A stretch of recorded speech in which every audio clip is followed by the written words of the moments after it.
manter a criança motivada. Criança sem motivação, ela não aprende. Imagine vocês aqui. Vocês só estão aqui porque vocês estão motivadas para aprender. Estou certa ou estou errada? Vocês só vão continuar assistindo o curso se vocês estiverem motivadas pelo aquele curso. A criança funciona do mesmo jeito. Então, imagina um ambiente em que eu sei quais são os reforçadores dele e que ela está super engajada, dormiu bem, comeu bem, não está desorganizada. É aquele momento que você vai sentar e promover o aprendizado daquela criança. Se a criança estiver irritada, se ela estiver desorganizada por conta do sono, por conta da alimentação, ou por uma mudança de rotina, e você forçar a criança a um treino, ela não vai aprender, em hipótese alguma. A criança precisa estar motivada. O terapeuta tem que ser um motivador para aquela criança. Então, pais, se vocês percebem que seu filho entra chorando, entrando num processo de crise, tendo uma aversão àquele profissional, não force a entrada, porque vai ser só mais uma sessão sem aprendizagem.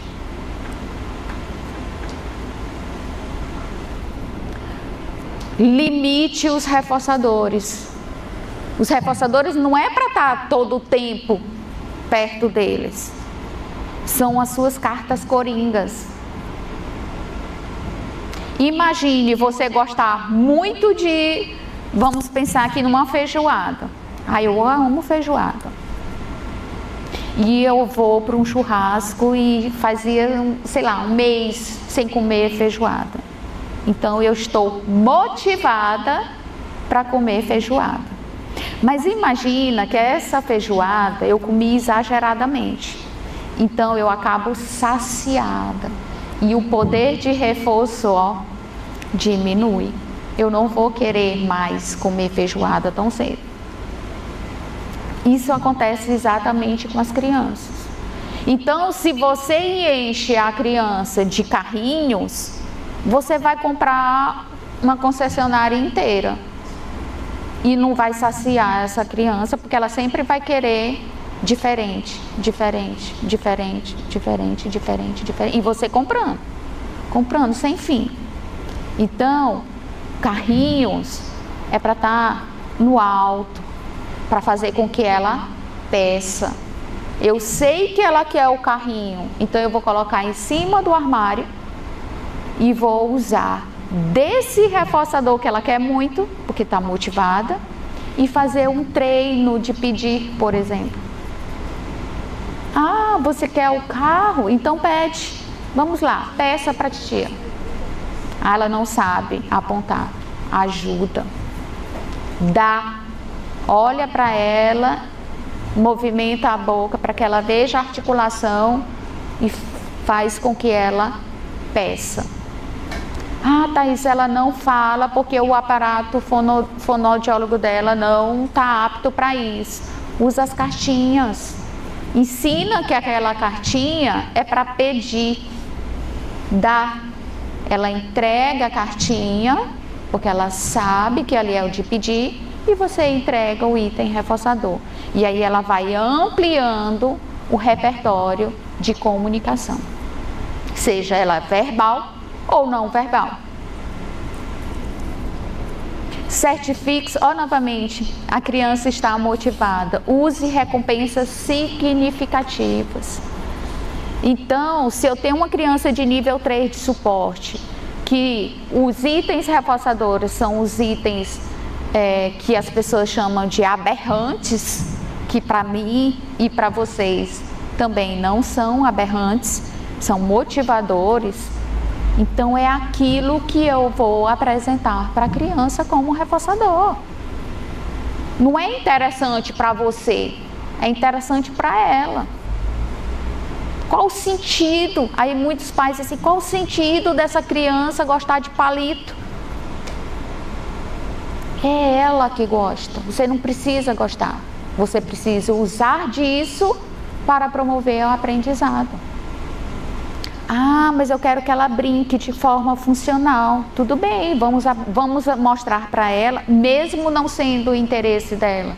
Vamos comprar um carrinho e vamos fazer troca com os palitos. Olha para mim, bibi, bibi, carro, joga para mim. E eu com o meu palitinho aqui, que ela sabe que vai ganhar o palito depois que ela fizer o movimento de brincar, por exemplo. E depois ela até goste do brincar, de carros, por exemplo, ou de bonecas, por exemplo.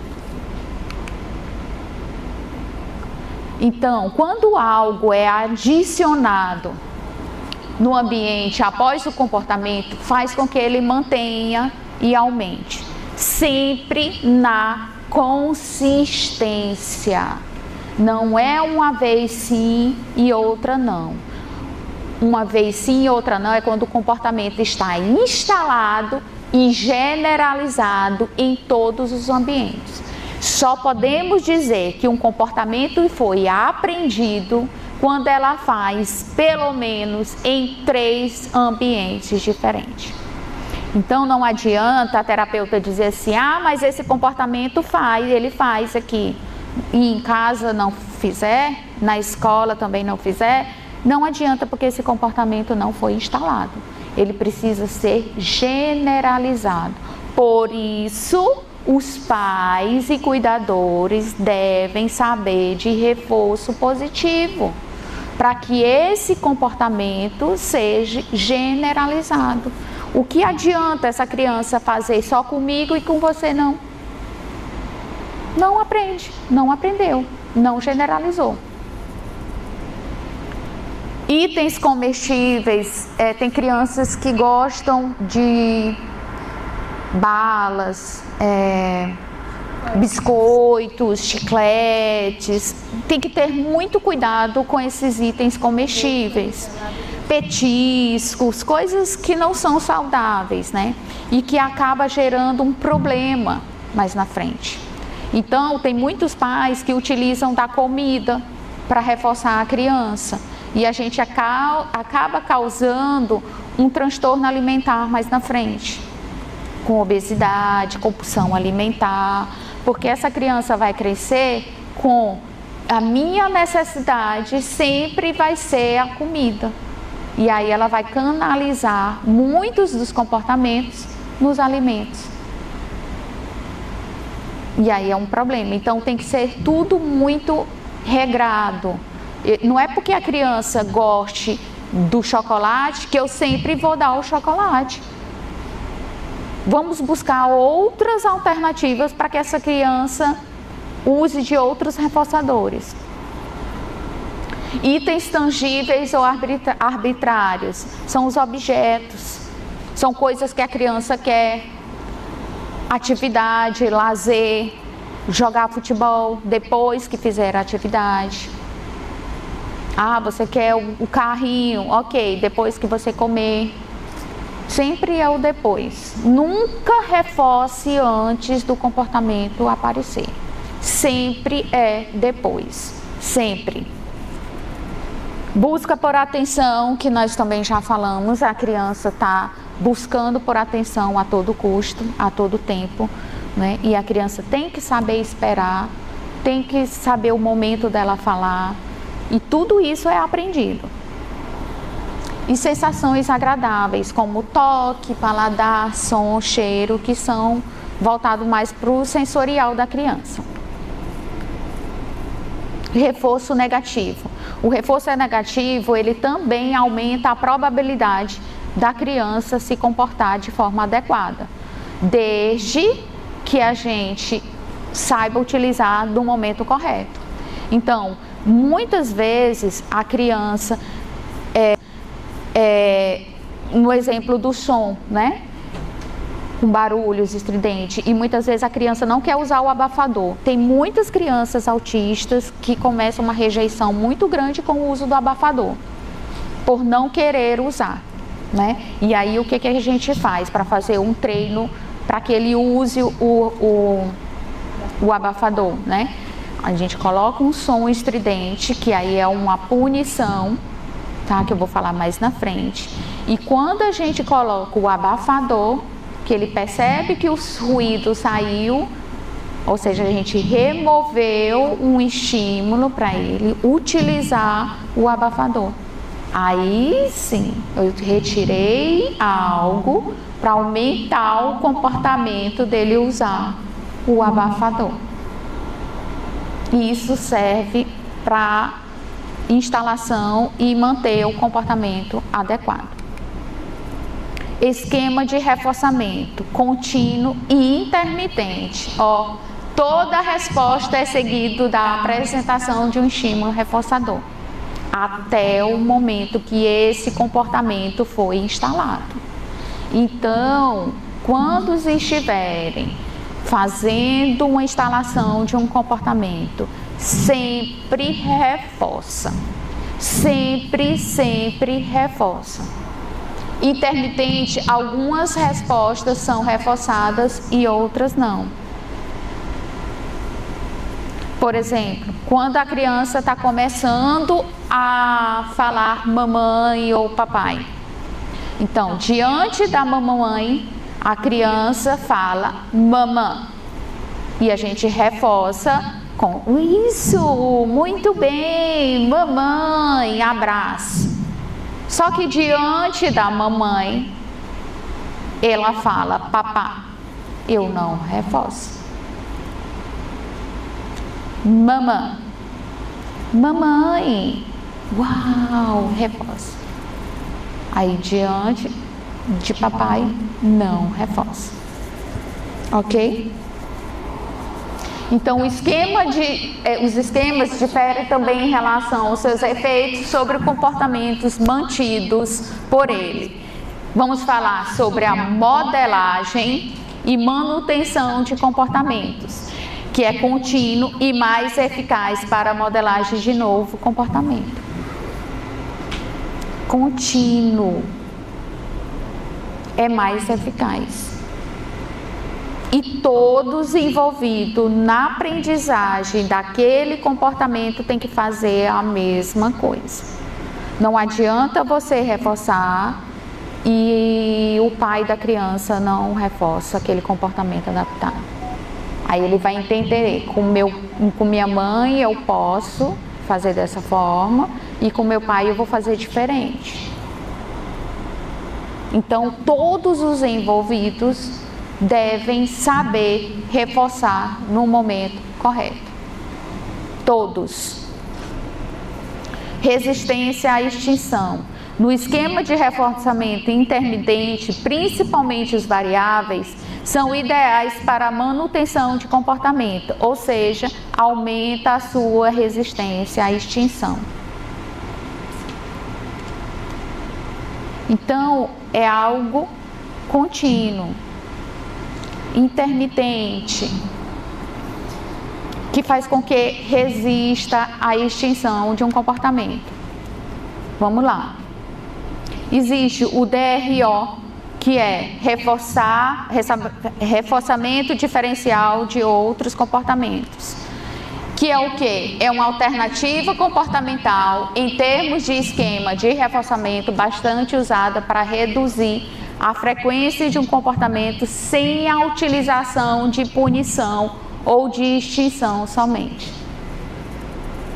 Consiste em reforçar a não ocorrência de um determinado comportamento em um certo período de tempo. Então vamos imaginar que essa criança precisa estar sentada. Aí a gente utiliza do reforço DRO quando essa criança se mantiver sentada por um determinado período de tempo.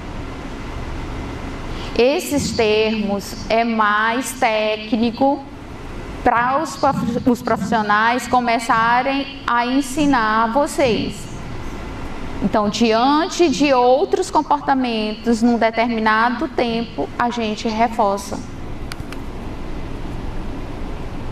Então, sempre que nós vamos instalar comportamentos, nós devemos identificar qual é o comportamento que a gente quer instalar, certo? Identifique o comportamento que se pretende reduzir e instalar um novo comportamento. Então, é como eu falei, não existe o não comportamento. Sempre que a gente vai ensinar algo, a gente vai reduzir outros. Escolher comportamentos que são diferentes daquele que está acontecendo. Gente, é um pouco confuso para vocês, porque é um mais técnico. Mas assim, eu quero que vocês entendam que é reforçar comportamentos alternativos, outros comportamentos, que não aquele que está sendo, que a gente quer reduzir. Olha só, um exemplo. A criança que lança objetos contra a parede. Nesse caso, o reforço diferencial pode ser aplicado durante um intervalo de tempo em que a criança não lança o objeto na parede. Também, aquelas crianças que ficam se lesionando, né, que se machucam, a gente pode utilizar o reforço, o DRO, que é reforçar outros comportamentos, quando ela estiver fazendo outros comportamentos que não seja o de lesionar a pele, por exemplo. Então, vocês identificam o comportamento inadequado e observem em qual momento essa criança não vai fazer esse comportamento para vocês reforçarem. Ah, que legal, você nem precisou jogar. Olha só que bacana, viu? Aí a gente reforça socialmente ele. O reforço diferencial de comportamentos alternativos, que é o que a gente chama de DRA. É a liberação de reforço de uma ou mais ocorrências de comportamentos particulares que sejam treinados e ensinados. Então, aqui a gente treina e ensina o comportamento alternativo. Aí sim, depois de treinado e ensinado, reforça o comportamento para que ele seja instalado. Não precisa ser comportamentos incompatíveis, ou seja, outros comportamentos, né? Mas sim aquele que está sendo ensinado. Por exemplo, uma criança que grita para pedir por itens que gostaria de acessar, podemos reforçar comportamentos alternativos que se aproxime de uma resposta desejada. Dá, cartinha, dá. São comportamentos alternativos. Vocês compreendem? Tranquilo? Ótimo. Então, podemos reforçar quando ele olha o item desejado, esticar o braço para o item, apontar ou verbalizar, que seja diante do treino. Então, é durante o treino, é durante o ensinar que o DRA acontece. E o comportamento incompatível. Esse tipo de reforço diferencial representa a liberação de reforço depois de uma ou mais ocorrências do comportamento que seja incompatível com o comportamento inadequado. Exemplo, uma criança que arranca a pelezinha aqui do dedo, né? Tem umas que se autolesionam numa frequência alta e com a intensidade muito grande, a ponto de se machucar, sair sangue, né? Então podemos reforçá-la toda vez que ela usar luvas não é incompatível, algo que está impedindo dela mexer na pelezinha do corpo. Então, usar luva, colocar as mãos no bolso. Então, aquelas crianças que gostam de cutucar ou de colocar os dedos, né, para te roer unha, toda vez que essa criança colocar os dedos dentro do bolso ou utilizar de outros comportamentos que é incompatível de morder ou de arrancar, nós vamos reforçar esse comportamento. Sempre. E aqui está a extinção. A extinção, ela deve ser muito bem programada. Ela não pode ser feita em momentos, por exemplo, diante de muitas pessoas, porque vai constranger muito quem está fazendo a aplicação da extinção. Porque a extinção é extinguir o comportamento. E nessa extinção gera uma carga emocional muito grande. A topografia dos comportamentos, elas aumentam de forma muito grande. Então, pensamos da seguinte forma. Aqui tem um gráfico onde temos um tempo e temos os comportamentos, tá? Sempre que inicia um comportamento inadequado, eu vou utilizar o mesmo exemplo do doce dentro do supermercado, porque é o mais clássico também, didaticamente, para vocês entenderem. É que, por exemplo, a criança está no corredor de doces e ela começa a pedir doces. E a mãe não vai dar o doce para aquela criança. Aí ela começa a gritar. Esse é o primeiro comportamento, gritar. Aí ela grita e você não entrega o doce para aquela criança. Aí depois desse gritar, ela começa a se jogar no chão. Você não entrega o doce para aquela criança. Aí agora, além de gritar, de chorar, ela vai o quê? Ela vai se jogar no chão.